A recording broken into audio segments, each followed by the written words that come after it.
Hello students, so let us move on to the problem solving part of probability. So I hope you have watched the first video and now we can move to the second video. Okay, so जैसे मैंने बोला था थोड़ा बहुत permutation and combination का idea होना चाहिए, but it's not that you have to be a pro at permutation combination. Okay, so I'll try to explain like all the sums in depth so that permutation जिनको नहीं आता उनको भी समझे, because there might be a few students from diploma to degree background. Okay, so we'll see. So what is the chance that a leap year selected at random will contain 53 Sundays? So this is a very common question. Okay, कुछ ऐसे out of the box question नहीं है. So a standard question. So let us do it. What is the chance that a leap year selected at random will have 53 Sundays? So you must be knowing that in a year, one year has 52 weeks. Okay, so 52 weeks into 7 days. तो 7 2s are 14, 30, ये 364. तो 52 weeks, 7 days. तो total days 364 मिल गए अपने को. तो we are sure कि 52 Sundays तो है पक्का. 52 मंडे भी है, ट्यूसडे भी है, वेनेसडे भी है. तो 52 तो सब है. मंडे भी है, वेनेसडे भी है, ट्यूसडे भी है, Thursday, Friday, Saturday, Sunday. Okay, we have 52 days. All the days 52 तो होगा ही. अब लीप ईयर में कितने डेज है? 366 डेज. ओके, तो ये जो बैलेंस 2 डेज है ना, 2 डेज एक्स्ट्रा, क्योंकि 364 में 52 का कोटा पूरा होता है. Okay, everything is 52 52 52. तो ये जो 2 दिन बचते हैं, अब इनके पास क्या क्या ऑप्शंस है? सो it could be Monday Tuesday. ये 2 दिन कुछ भी हो सकता है ना. It could be Monday Tuesday, Tuesday Wednesday, Wednesday Thursday, Thursday Friday, Friday Saturday, Saturday Sunday and Sunday Monday. बस. अब यू माइट वंडर कि अरे मंडे वेनेसडे भी तो हो सकता है. भाई दिन तो कंसेक्यूटिव ही होगा ना. मंडे के बाद वेनेसडे थोड़ी आता है. मंडे के बाद it has to be Tuesday. So इसलिए मैंने कंसेक्यूटिव डेज लिखा है. Monday Tuesday, Tuesday Wednesday, Wednesday Thursday, Thursday Friday. Okay, so total possibilities are how many? 1 2 3 4 5 6 7. Okay, so n of s is 7. अब अपने को क्या चाहिए? 53 संडेज. मतलब अब कोई भी पेयर सिलेक्ट करो, उसमें एक संडे तो होना ही चाहिए. तो संडे वाले कितने पेयर्स है? ये 1 और ये 2. इधर इट कुड भी, अगर सैटरडे संडे हुआ वो बाकी 2 दिन तो भी चलेगा. संडे मंडे हुआ तो भी चलेगा. So therefore required probability is 2/7. Okay, so I hope this is clear. You can again pause the video and go through the solution. Okay, now the next sum. In a play of 2 dice, a person loses if the sum obtained is 2 or 4 or 12. He wins if the sum is 5 or 11. Find the ratio of his probability of losing to the probability of winning in the first throw. Okay, losing to winning ढूंढना है ना. ठीक है. Sum obtained 2 4 12 तो lose, 5 और 11 आया तो win. तो मैंने क्या किया, मैंने डाई का सैम्पल स्पेस ऑलरेडी बना के रखा है just to save a little time. So I have drawn this sample space. So there are 36 points in the sample space because you are throwing 2 die. Okay, तो 6 square which is 36. So it could be 1 1 1 2 1 3 2 1 2 2 2 3 and so on up to 6 6,1 6,2 up to 6,6. Okay, अच्छा एक चीज़ यहाँ पे observe करना. Observe the diagonals that I am marking.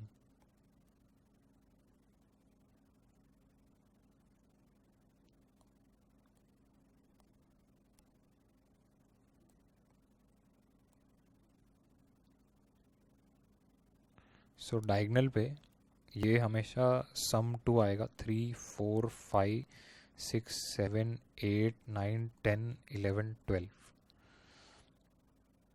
Okay, so the numbers which I have written in green are the sum on the diagonal elements, sum of the diagonal elements. Okay, तो मतलब जैसे 1 plus 3 4, 2 plus 2 will also give you 4, 3 plus 1 will also give you 4. Okay, so ये basically इसलिए markings किया मैंने. Now how do I remember things. मैं क्या करता हूँ ना, मैं एक डायगनल याद करता हूँ, ये वाला 7 वाला. सो डायगनली 7 है, तो डायगनल पे एलिमेंट्स भी 6 है. ओके, तो if anyone is asking me कि what is the sum of what is the probability of getting 7, the sum 7 if 2 dice are roll, तो आई क्विकली आंसर देम 7/36. कैसे? Because I remember only the diagonal. 7 sum आता है and out of 36, और diagonal पे हमेशा 6 element है. So someone is asking you 9, सम 9, तो क्या करना है, 7 के नीचे आएगा 9, तो 8 देन 9. ओके, एंड 7 पे 6 एलिमेंट, 8 पे 5 एलिमेंट होगा, 9 पे 4 एलिमेंट होगा. तो सी, तो in case you are not able to memorise, it's absolutely fine, कुछ टेंशन नहीं है. तो अब देखते हैं क्या पूछा है वो लोग ने. प्रोबेबिलिटी ऑफ लूजिंग कब होगा? 2, 4 और 6. तो 2, 4 और 6 प्रोबेबिलिटी ऑफ लूजिंग. सो 2 का एक ही पॉसिबिलिटी है, 4 का 3 पॉसिबिलिटी है, 6 का 1, 2, 3, 4, 5 out of 36. So 8 and 9, 9/36. But I am purposely not cancelling the 9 and 36 because I have to find probability of winning also. Win कब करेगा? जब 5 और 11 आएगा तब. 5 and 11, 5 के कितने हैं? 1, 2, 3, 4. 11 का 2 है out of 36. And they are asking us to find probability ratio of losing to winning.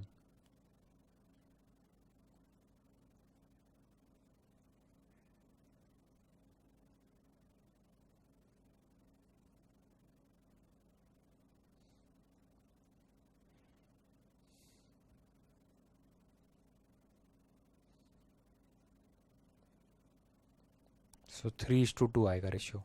Okay, if I have done the calculations correctly.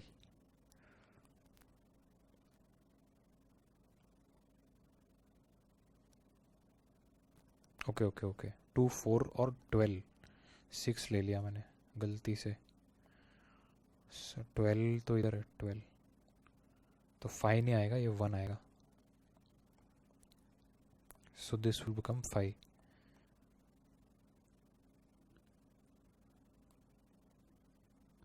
So final answer would be 5/6. Okay.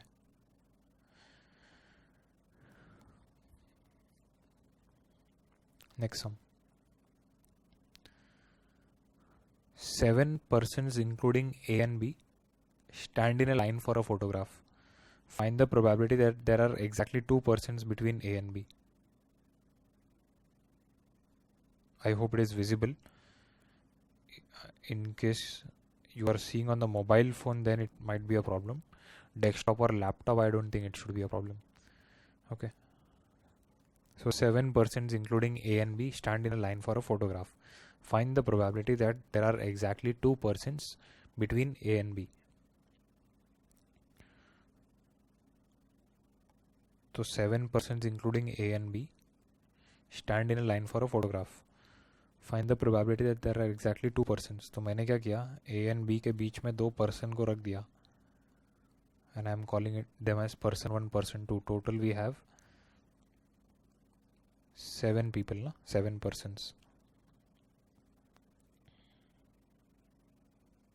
तो total number of ways कितना होता है? 7 factorial. Without condition, if I am arranging them, the total number of ways of arrangement is 7 factorial. 7 चीज़ों को कितने ways में arrange कर सकते हो? 7 factorial ways में.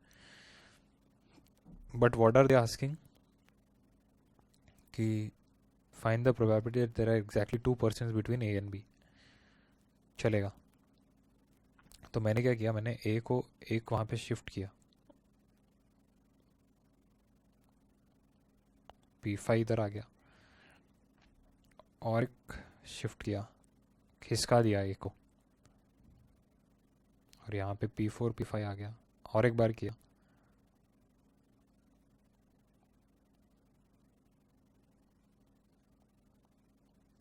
so I am getting 4 possibilities. Okay, 4. अच्छा, ये 5 लोग कितने वेज में अरेंज हो सकते हैं?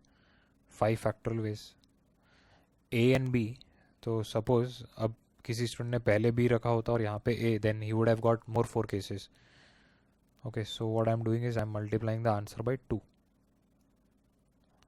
ओके, एंड 7 फैक्टोरियल, तो ये हो गया रिक्वायर्ड प्रोबेबिलिटी. सैम्पल स्पेस तुम्हारा 7 फैक्टोरियल था because there are total 7 factorial arrangement possible. Okay, so this is the approach that you can follow. और इसको ऐसा भी सोच सकते हैं कि पहले 5 लोगों में से मैंने 2 लोग को सिलेक्ट कर लिया जो ए और बी के बीच में रखने वाला हूँ. तो 5C2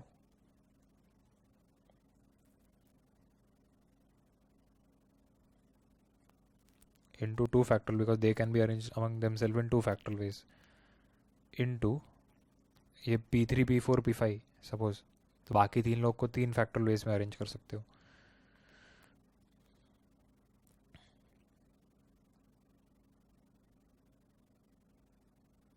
इनटू 4 केस तो आएगा और ए और बी आपस में 2 फैक्टोरियल वेज में अरेंज हो सकता है, तो that is into 2. Okay, so this is another way of writing it. So I will just cross check कि आंसर क्या आ रहा है.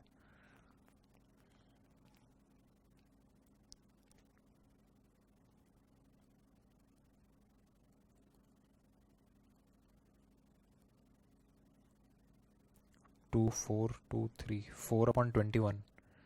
4/21 is the answer, ना?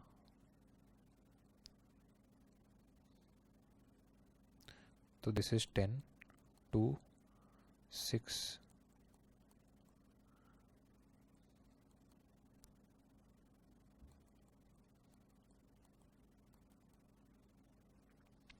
6 5 2 4 4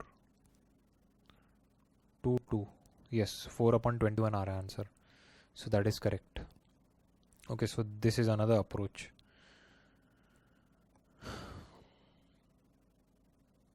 Next sum. A fair dice is thrown thrice. So a fair dice is thrown thrice. Find the probability that the sum of the numbers obtained is 10.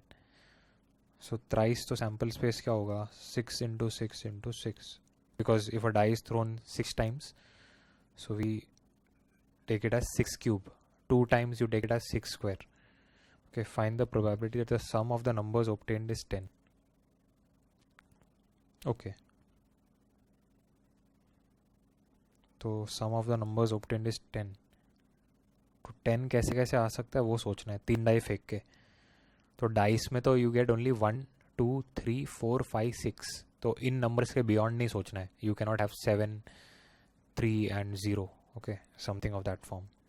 सो 6 3 1 ये 10 देगा. 6 3 1 1 3 6 and 1 6 3 वो मैं इधर ही काउंट कर लूँगा. I will arrange them, so don't worry. तो 6 3 1 के सारे कॉम्बिनेशंस ले लेंगे अपन. अब सपोज यहाँ पे 5 4 and 1, 5 4 and 1.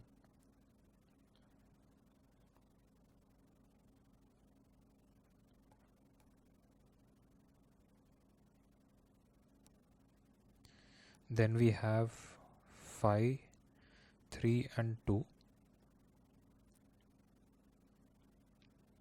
Then you have 4 4 2.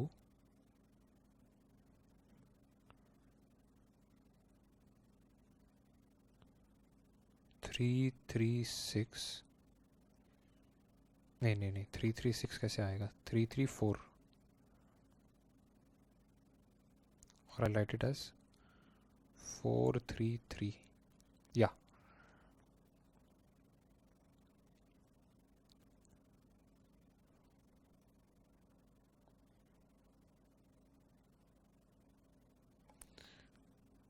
Okay, I forgot one thing. 622 भी possible है. 622 622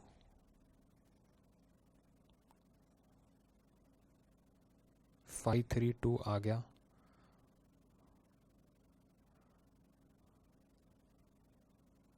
Yeah, okay. So this can be arranged in 3 factorial ways. 3 factorial, 3 factorial, 3 factorial upon 2 factorial, 3 factorial upon 2 factorial, 3 factorial upon 2 factorial. 666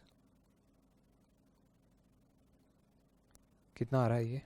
18 और 27. So required probability is this. Wait, I'll just check if I've missed any number.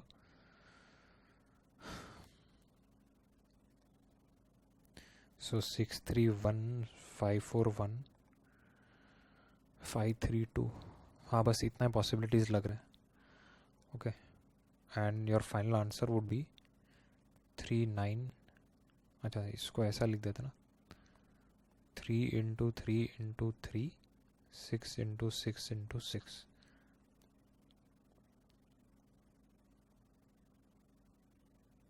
So 1/8. Okay, this is the final answer.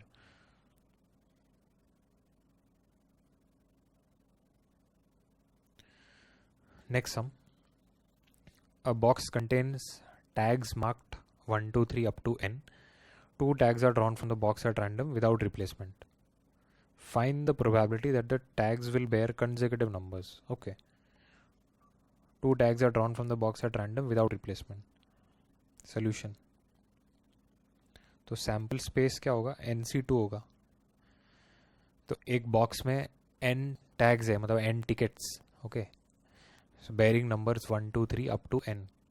तो 2 निकालोगे तो NC2. Find the probability that the tags will bear consecutive numbers. Okay, consecutive numbers के कितने tags आएंगे? 1, 2.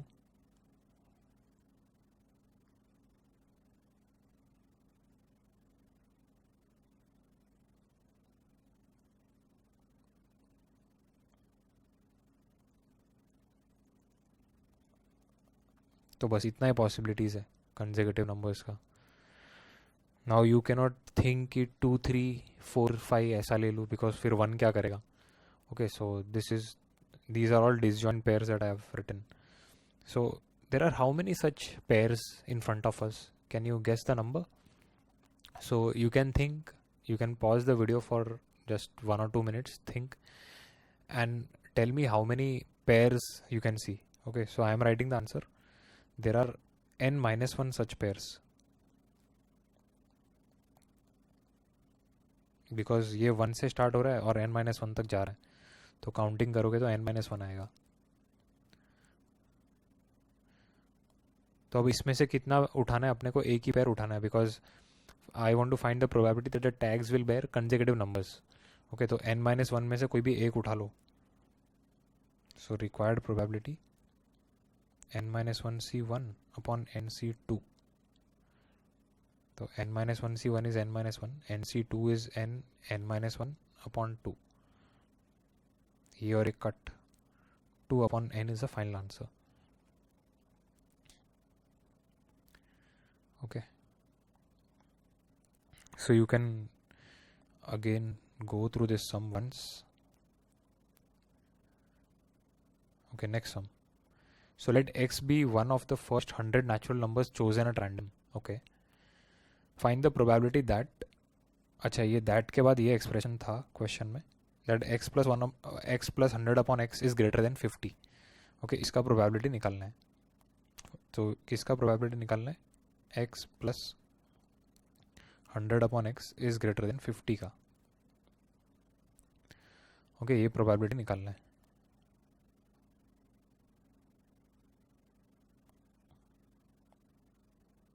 x plus 100 upon x is greater than 50. तो x square plus 100 by x is greater than 50. अच्छा, can I throw the x on that side? Inequality के case में वो valid नहीं होता.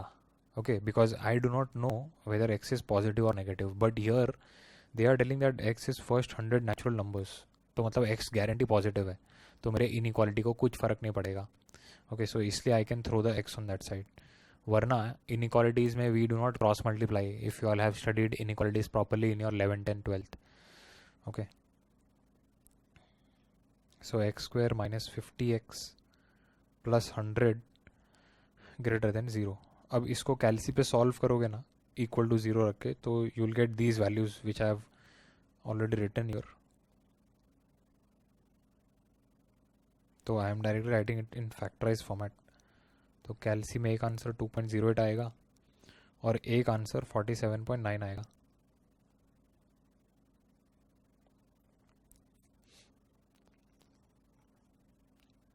अच्छा, now you all tell me one thing. x minus 2 x minus 7 greater than 0 होता है तब how do you write the inequality?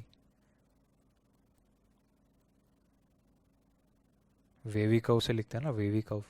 तो on the number line you mark this numbers. तो 2 और 7, अगर यहाँ पे +2 होता तो I would have written -2 here. सो ऑपोजिट साइन जो भी होगा वो नंबर लाइन पे मार्क कर लो.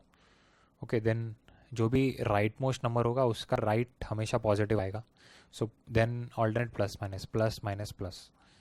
ओके, सो ये अगर किसी को इनइक्वालिटी का आइडिया नहीं है उसके लिए, but most of you all must be having an idea. Okay, so probability ये क्या आएगा? x माइनस 2.08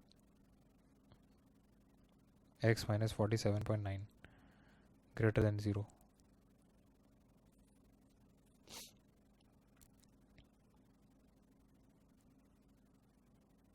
तो it is probability of x. तो अपने केस में क्या आ रहा है? ये अपने केस में क्या होगा?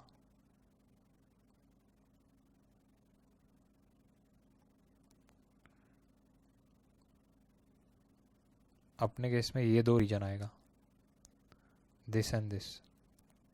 सो 2.08 के पहले पहले, सो x लेस देन 2.08 और x greater than 47.9. x less than 2.08, so that means x can be 1 or 2, and x greater than this means x can be 48, 49, 50 up to 100. तो 53 यहाँ पे काउंट करोगे तो 53 और ये काउंट करोगे तो 2. सो टोटल 55 नंबर्स है. Find the probability that this is greater than 50. हाँ, तो इसका probability of this greater than 50 is 55 upon 100. तो कोई तो एक नंबर चूज करो 55 में से. तो 55C1 which is nothing but 55 and sample space में 100C1. okay, so which is again nothing but 100, and the final answer would be 511 520. okay, so this is a little complicated sum, tricky sum, because इसमें inequalities वगैरह का थोड़ा बहुत idea होना चाहिए. and here some students go wrong in counting also. 48, 49, 50, 51 से 100 50 numbers आ गए और 48, 49, 50 और 3 नंबर्स. ओके, तो it is 53.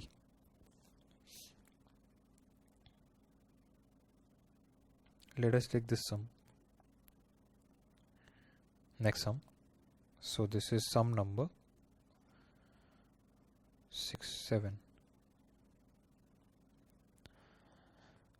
A bag contains 50 tickets bearing numbers 1 to 3 up to 50. Now 5 tickets are drawn at random. Okay, good. So sample space दे दिया मेरे को 50C5. okay, and arrange in ascending order such that x1, x2, x3, x4, x5. okay, 5 ticket निकाला और उसको ascending order में arrange कर दिया. What is the probability that x3 is 30? Good. तो x3 is 30, तो ये 30 रख दिया मैंने यहाँ पे.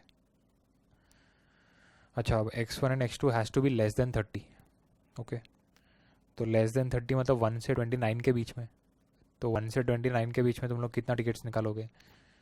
2 ticket. So required probability 29C2 into, and x4 x5 has to be from 31 to 50, so that will come from the other 20 tickets. So 20C2 upon 50C5, और 30 तो लेना ही है अपने को ticket.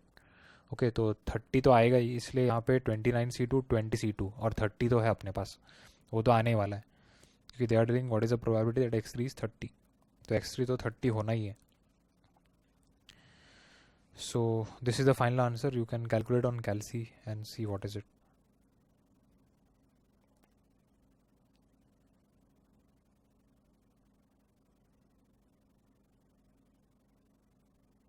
So this is 8th question.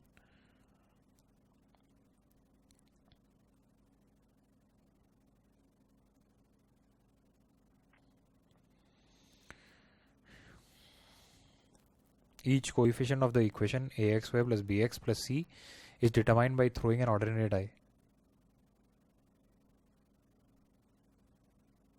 Okay, अच्छा question है ये बहुत. Yes. So a, b, c are determined by throwing an ordinary die. Find the probability that the equation will have real roots. Quadratic के equation के real roots कब आएंगे? When b square minus 4ac is greater than equal to 0.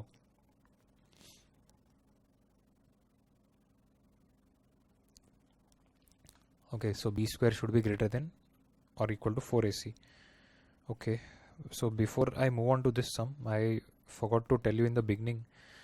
So if any student from the 11th and 12th class जो probability first time पढ़ रहा है, it might happen कि they are finding me a bit fast, but because I'm assuming that you are in the engineering stream already and you have studied probability in your early days, तो इसलिए I am going a bit fast. Okay, so if you are a beginner in probability, so I think you might find it a bit fast. Okay, so I would recommend कि पहले थोड़े बहुत आपके NCERT books वगैरह आप पढ़ लो बराबर, state text books वगैरह, and then you can move on to these sums. And you have to know permutations a bit. So each coefficient of the equation ax square plus bx plus c is determined by throwing an ordinary die. Find the probability that the equation will have real roots. Okay. Real roots. तो b square minus 4ac. तो ac 4ac और ये b. Suppose a और c 1 1 है suppose,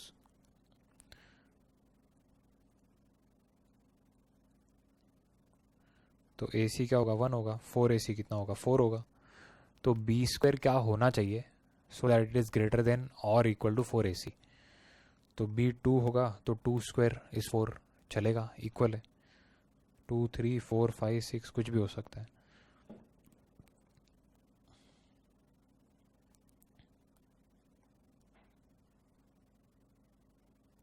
अब AC suppose 2 चाहिए मुझे, तो ये 1 2, ये 2 1. तो if you observe I will be writing AC first now. Okay, product में क्या क्या पॉसिबिलिटीज़ है वो लिखूंगा मैं.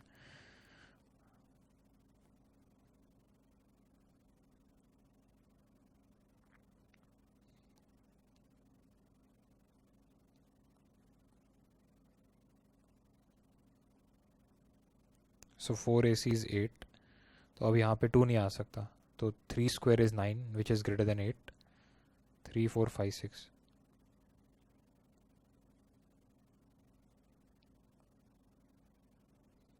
अब प्रोडक्ट सपोज 3 है, तो 1 3 3 1, 2 पॉसिबिलिटीज. 4AC इज 12,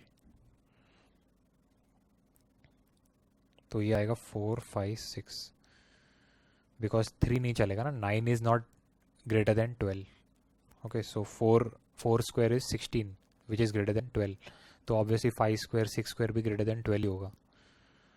अब सपोज AC 4 है सपोज, तो 4 आने के क्या क्या पॉसिबिलिटीज है? 1 4 4 1 और 2 2. प्रोडक्ट 4 कैसे बना सकते हो दो नंबर से? ऐसे बना सकते हो. And this is 16. So again it is 4 5 and 6.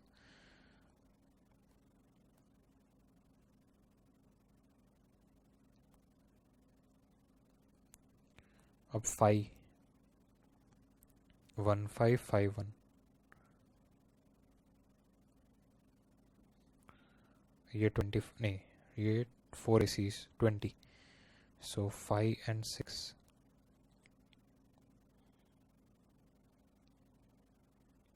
Now this is 6 2 3 3 2 1 6 6 1. 6 4 जा 24. अब प्रोडक्ट 7 7 कैसे आएगा? 1 7 7 1. बट डाई में 7 आ ही नहीं सकता. So this case is ruled out. Okay, this case is ruled out. तो अब प्रोडक्ट 8 8 कैसे आएगा? 2 4 4 2.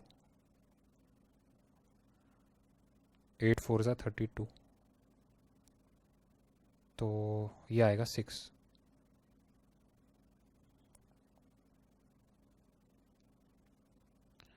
Then I will take 9. 9 into 4 36. तो 6 ही वैलिड है. अब अगर प्रोडक्ट 10 ले लोगे तो ये 40 आएगा. तो 6 स्क्वायर भी 40 से बड़ा नहीं होगा.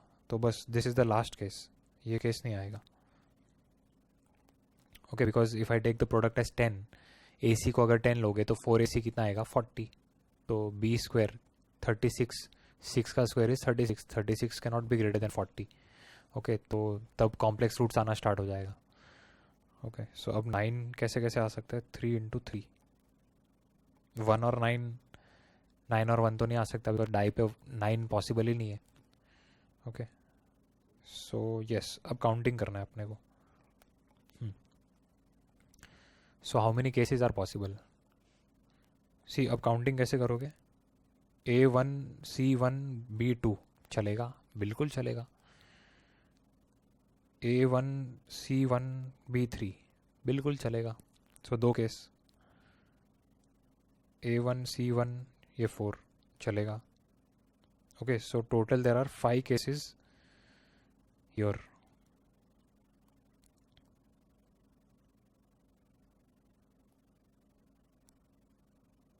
यहाँ पे 5 केसेस है. कैसे काउंट करना है? B में जितने नंबर्स है ना उतने काउंट कर लो, तो केसेस के आंसर मिल जाएंगे. तो यहाँ पे 1 2 3 4, बट ये 2 बार डिवाइड हो रहा है. 1 2, तो 1 2 के साथ 3, 1 2 के साथ 4, 1 2 के साथ 5, 1 2 के साथ 6.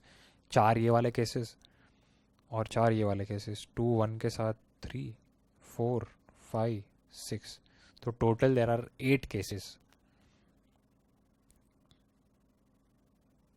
ओके, बिकॉज A1 हो सकता है अगर फर्स्ट लिया तो, C2 और फिर B के क्या क्या पॉसिबिलिटीज है? 3 और 4 और 5 और 6. तो 4 वो केस, और अगर A और C इंटरचेंज कर दिया तो और फिर से 4 केस बनेगा.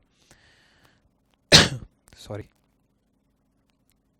सो काउंट कैसे करना है? मैंने बोला B में जितने पॉसिबिलिटीज है काउंट कर लो, फिर केसेस देख लो कितने हैं. अगर 2 केस है तो 4 इंटू 2, ये लाइक इन दिस केस.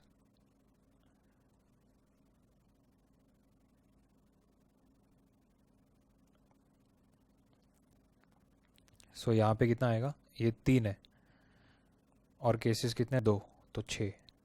यहाँ पे 3 केसेस कितने? 3, तो 9.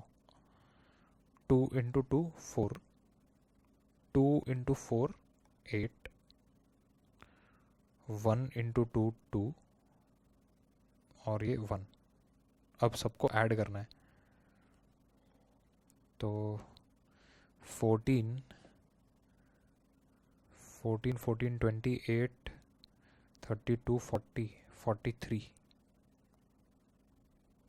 So required probability is 43 upon 216. If I have not made any calculation errors, this is the final answer. Okay, so this is a superb sum. अच्छा sum है ये. Okay, next sum I think you can take it for homework. So I'll call this as the 9th sum, and let us do the 10th sum. This is another important sum.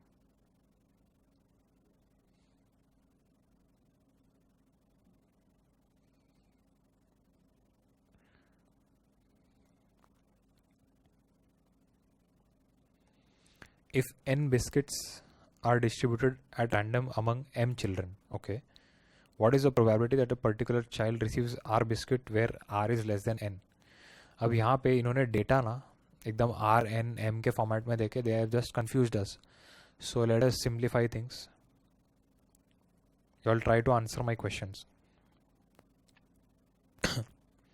If suppose I have 3 prizes and 7 students, each student can get any number of prizes. तो अगर मैं पूछूं कि 3 prizes को 7 students में कितने veg में distribute कर सकते हो, तो then what should be your answer? और ऐसे कुछ रिस्ट्रिक्शन नहीं है कि एक स्टूडेंट को एक ही मिलना चाहिए. ऐसा भी हो सकता है कि तीनों के तीनों एक को मिल जाए. Okay, so there is no restriction. So 3 prizes 7 students. तो क्या करोगे? एक प्राइज के पास कितने ऑप्शन? 7 ऑप्शन. दूसरे प्राइज के पास भी 7 ऑप्शन. तीसरे प्राइज के पास भी 7 ऑप्शन. सो 7 क्यूब. सो मैंने क्या बोला कि in how many ways can you distribute the prizes? तो द आंसर इज 7 क्यूब. अब और मॉडिफाई करते हैं क्वेश्चन. सपोज आई से 3 prizes 7 students,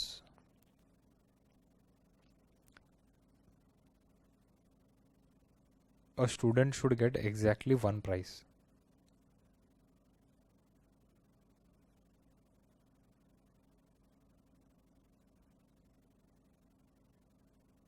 Should get exactly 1 prize. या तो फिर ऐसा भी बोल सकते हैं कि 1 prize should go to exactly 1 student. Okay, तो अब इसमें क्या, इसमें ऐसे केसेस नहीं आ सकते कि एक स्टूडेंट को 2 मिल गए, किसी एक को तीनों भी मिल सकते हैं. ये सब केसेस अब नहीं आएगा. तो अब क्या करना पड़ेगा? अब क्या होगा ना, अब 7 में से 3 स्टूडेंट सिलेक्ट कर लिए. ओके, अब 3 प्राइजेस है और 3 स्टूडेंट है एंड ईच शुड गेट 1. तो इन how many ways that can be done? So that can be done in 3 factorial veg. Okay, ये देखो ना, प्राइज 1, प्राइज 2, प्राइज 3 है और स्टूडेंट ए बी सी है. तो क्या क्या पॉसिबिलिटीज़ है? 6 पॉसिबिलिटीज़ है ना. ये इसके पास, ये इसके पास, ये इसके पास. सिमिलरली ये इसको मिल सकता है, ये इसको मिल सकता है, ये इसको मिल सकता है. सो यू कैन सी 3 चीज़ है, 3 लोगों में बांटनी है, तो 3 factorial veg. Simple.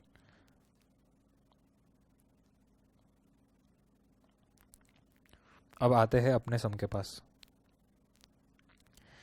If n biscuits are distributed at random among n children. अच्छा, तो सैम्पल स्पेस बताओ. n prizes m children, 3 prizes 7 children, so it was 7 cube. Okay, तो अगर कोई भी रिस्ट्रिक्शन ना हो तो सैम्पल स्पेस क्या आएगा? m⁻n आएगा. बराबर. एक बिस्किट के पास m ऑप्शंस, दूसरे बिस्किट के पास m ऑप्शंस. ओके, तो ऐसे करते करते n बिस्किट्स है अपने पास, तो m into m into m n times. तो I write if you are confused. So I just take the sum here also.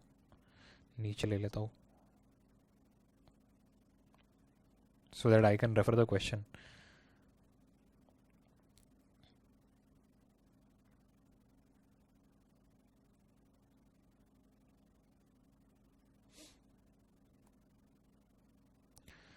So if n biscuits, just a second, I'll make more space.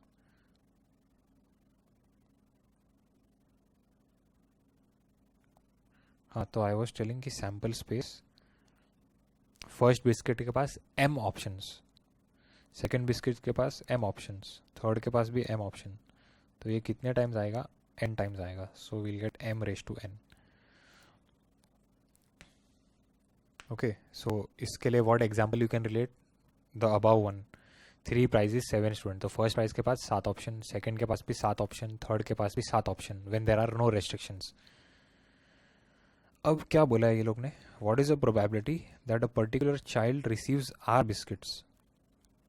अच्छा, मतलब अब उन m बच्चों में से एक particular child को मुझे r बिस्किट्स देना है, where r is less than n obviously. Okay,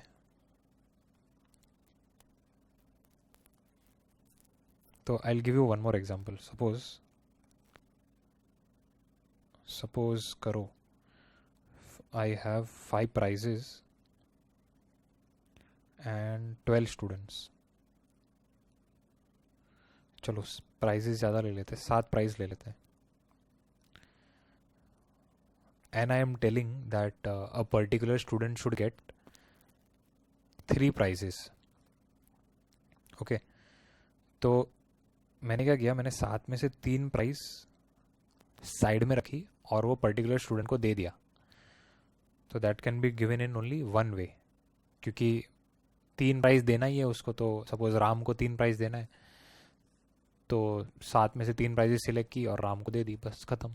अब बाकी बच्चे कितने प्राइज, 4 प्राइज, और वो कितने स्टूडेंट्स में बांटनी है, 11 स्टूडेंट्स में. So that can be done in how many ways. First prize के पास 4 ऑप्शंस, सेकंड के पास जो रिमेनिंग 4 प्राइजेस है उसमें से वो फर्स्ट प्राइज, मतलब I am not calling it as the first prize, हाँ, मतलब वो प्राइज को देने के लिए 11 ऑप्शन, सेकंड प्राइज को भी देने के लिए 11 ऑप्शन, थर्ड के पास भी 11 ऑप्शन, फोर्थ के पास भी 11 option. So you'll get 11:4. Now think of this scenario here. अब क्या होगा, what is the probability? So मैं directly required probability लिखता हूँ. पहले तो तुमने क्या किया था, 7 प्राइज में से 3 सिलेक्ट कर लिया था, तो अब n बिस्किट में से r बिस्किट्स निकाल लो. ये r बिस्किट मैंने पर्टिकुलर चाइल्ड को दे दिया. अब टोटल कितने बिस्किट्स बचे तुम्हारे पास, n माइनस r बिस्किट्स, और कितने बच्चों में बांटना है वो, m-1 में. तो first biscuit will have how many option, m-1 options. Second biscuit will have how many option, m-1 option. Third will have m-1. तो this will go up to n-r. तो ये रेस टू n-r आएगा. तो जितने biscuits बाकी है, कितने biscuit बाकी है, n-r बिस्किट्स बाकी है. सो वो डिस्ट्रीब्यूट करना है. हर एक बिस्किट के पास m-1 ऑप्शन है, एंड दिस इज m की पावर n, ये जो भी सैम्पल स्पेस है. So this is a superb sum. Okay, अगर नहीं समझा तो वीडियो फिर से देखो, and it might happen that you are feeling sleepy because this video has become a little long. तो थोड़ा ध्यान से सुनो. ओके, फ्रेश होके कॉफ़ी वॉफ़ी लेके again see the sum, because I have taken all the possible scenarios by ये prices वाला एग्जाम्पल लेके.